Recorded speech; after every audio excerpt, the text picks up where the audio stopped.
Yes, mga kalodi mo ko, for today's videos, nandito tayo upang mag-unbox ng ating binili na turbo fan. At ayan late upload na naman po tayo dahil busy po tayo sa ating pag-aaral. At ito nga po ay makikita ninyo at ito ay kinakalog-kalog pa ng aking daliri ang turbo fan na to. Dahil na-encourage na naman po ako dito dahil malakas daw ang hangin. So tamang-tama po ito sa akin dahil pinagpapawisan po ako pagka ako'y naglalakad papuntang school. So dito mga kalodi mo ko at nakikita nyo at natutuwa pa ako sa ginagawa ko niyan. So tara, buksan na natin. Let's go! So dito nga mga kalodi, bubuksan na nga natin yung ating bagong biniling turbo fan. So yan. Open lang natin siya mga kalodi. Yan.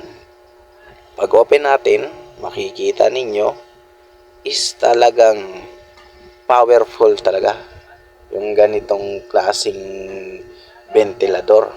So yan nga at kinakater natin. At para ay mabuksan na natin ito. At dito nga mga kalodi, at pinagsisikapan kung wag magasgasan yung box kay syempre kay bago-bago man tapos magasgasan yung box. So yan. At inopen na nga natin ang plastic. Ayan. Habang tinatanggal ko yan, nahihirapan po ako dahil bitbit ko nga itong cellphone. So dito mga kalodi, nakita ko nga na makinis at bagong-bago. So dito, ayan. Ganda niya na guys. So dito, tinataktak ko po yan dahil ayaw pong malaglag ng box. Matindi po yung pagkaselyo ng box niya. So dito nakikita ninyo at nahihirapan talaga ako palaglagin yung box niya dahil mahina lang po yan mga kalodi. Hindi po malakas yung pagkataktak ko. Dahil talagang pinupursige ko siya mahulog kahit unti-unti. So dito inahawakan ko na kaya yung camera hindi ko na mapokus ng buksan. So dito, ayan, pinipilit ko na siyang buksan kahit nakikita na yung paligid ko, yan. Bilang na ako, ayun. Ang ganda guys kung makita ninyo. May kasama pang manual, yan. Yan, binubuksan pa natin para mabasa nyo, no?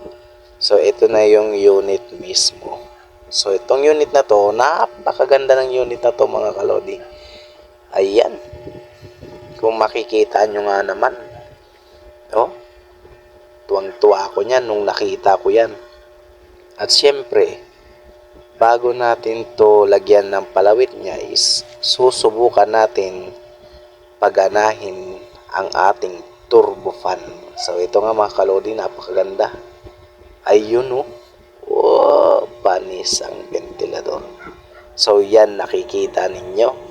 At talagang sinisipat-sipat ko kung may gas-gas ba o ano para maibalik ko sa pinagbilan.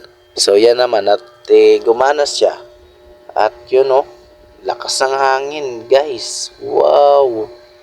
Tinatangay na yung mukha ko dyan guys sa sobrang lakas ng hangin ng turbo fan natin.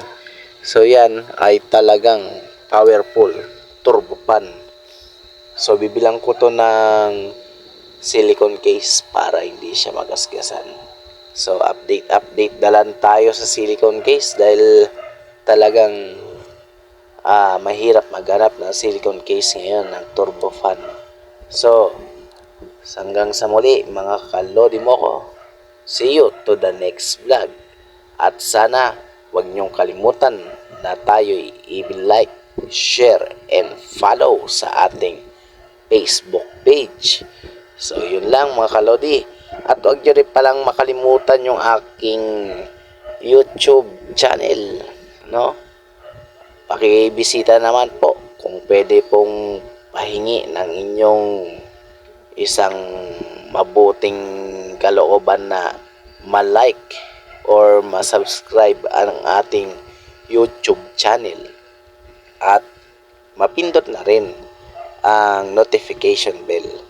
So yun lang mga kalodi at see you to the next vlog.